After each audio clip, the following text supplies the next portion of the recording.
قرآن پاک میں اور ایک خاتون کا ایمان بیان کیا گیا، اور وہ خاتون کوئی اور نہیں، آسیہ، حضرت بی بی آسیہ سلام اللہ علیہا، جو فرعون کی بیوی تھی، اسی فرعون کی، بادشاہ مصر کی بیوی تھی۔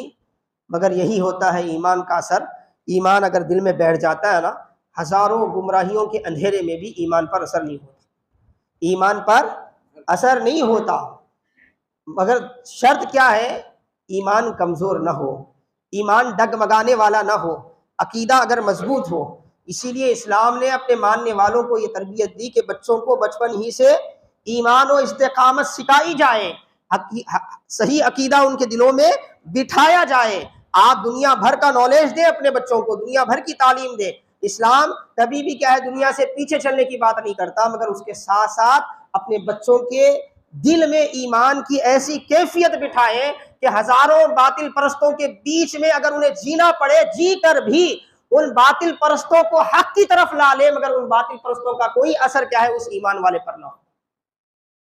حضرت بی بی آسیہ فرعون کے ساتھ ساری زندگی گزاری، لیکن فرعون ساری دنیا کو اپنے ربوبیت کی بات کرواتا تھا، لیکن حضرت آسیہ نہیں مانتی تھی۔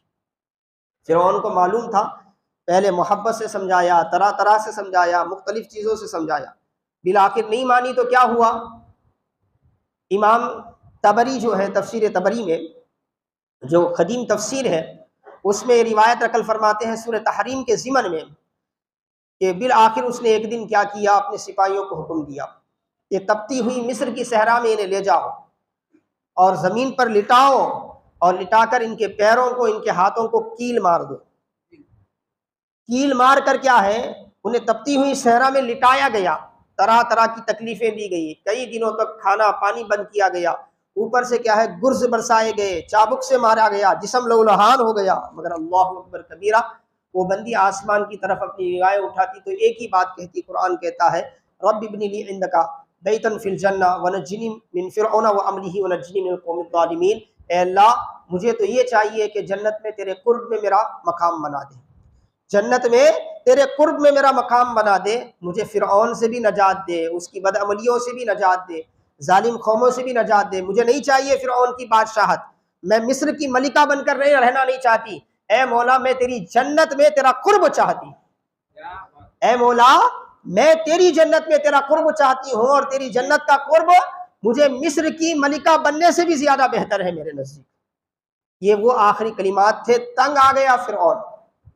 ایمان والا جب استقامت پہ اڑ جاتا ہے تو باطل کے راستے کیسے بدلتے ہیں آپ دیکھیں۔ تنگ آ گیا، آخر میں اپنے سپاہیوں کو حکم دیا کہ بڑی سی چٹان لے جاؤ، لے جا کر اس کے سامنے ٹھہرا کر دو، اسے آخری بار سمجھاؤ، اگر وہ اپنے دین سے پھر جاتی ہے تو میری بیوی ہے، احترام کے ساتھ واپس لانا، اگر نہیں پھرتی ہے تو اس چٹان کو ڈال کر ختم کرو۔ چٹان لایا گیا، بالکل آپ کے سرانے کیا ہے، اب چٹان کو روکا گیا کہ جیسے ہی سپاہی ہٹیں گے چٹان آپ کی اوپر آ جائے گی اور آپ کیا ہے پس کے رہ جائیں گے۔